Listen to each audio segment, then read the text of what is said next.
भगवान सर्वत्र हैं ये और सदा हैं, ये हमारा दृढ़ भाव न होने से हम असत का भाव किए हुए हैं, असत को धारण किए हुए हैं। असत हमारे मन से निकलेगा तो सत तो है ही। असत ने सत को ढक रखा है, सत का विनाश नहीं हुआ, सत कहीं गया नहीं, क्यों सत जाता नहीं। सत यदि है तो वो है, सत का अर्थ ये है, वो तो सब जगह है, सर्वत्र है, सदा है। सत को हमने ढक रखा है अज्ञान से, अज्ञान का पर्दा हटा के सत है ही। तो अज्ञान की धारणा को मिटाने के लिए हमें पहले ये धारणा करनी होगी कि भगवान है, भगवान है, भगवान सत हैं, भगवान नित्य हैं, भगवान सदा हैं, भगवान सब में हैं।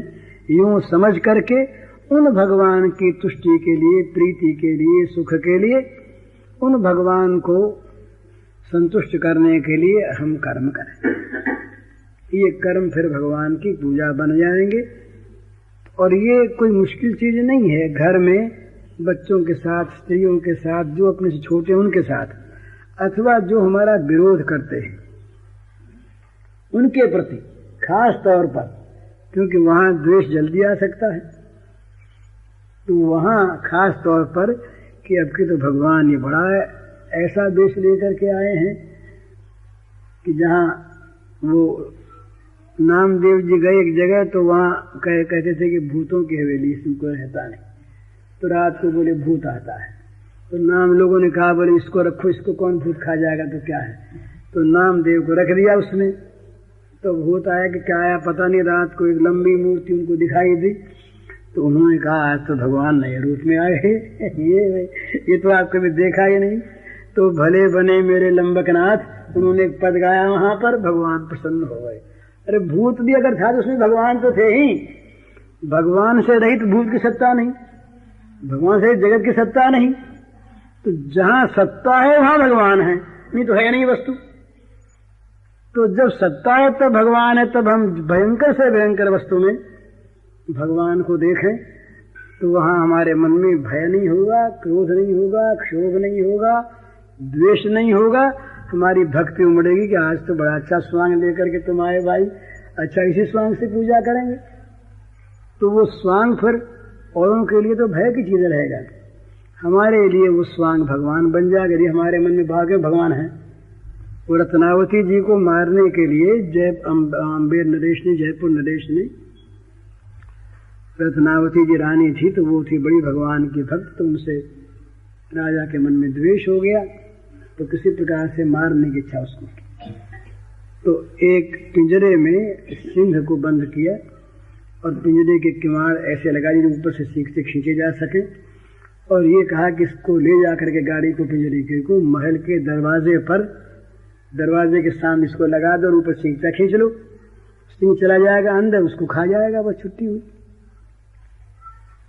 जब कुछ राजा थे तो रत्नावती जी बैठी भगवान की पूजा कर रही थी। सिंह गया अंदर, इनके मन में आया कि आज तो नृसिंह भगवान आ गए, नृसिंह भगवान आ गए। कि भावना आती, सिंह जी जो है वो जहां पर भगवान की मूर्ति थी वहां जाके बैठ गए चुपचाप।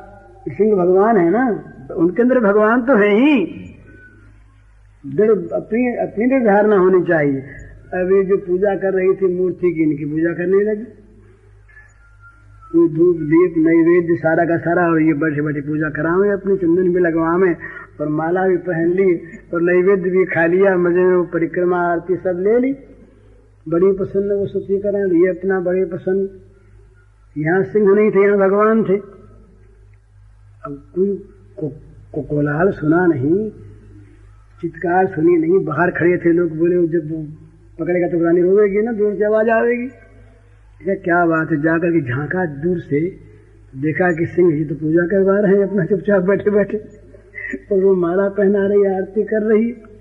जब इन्होंने देखा जिनके लिए सिंह थे, अब सिंह दौड़े और दहाड़ मारी, इन सबको खत्म कर दिया, जितने ही थे जो मरवाने आए थे रत्नावती को।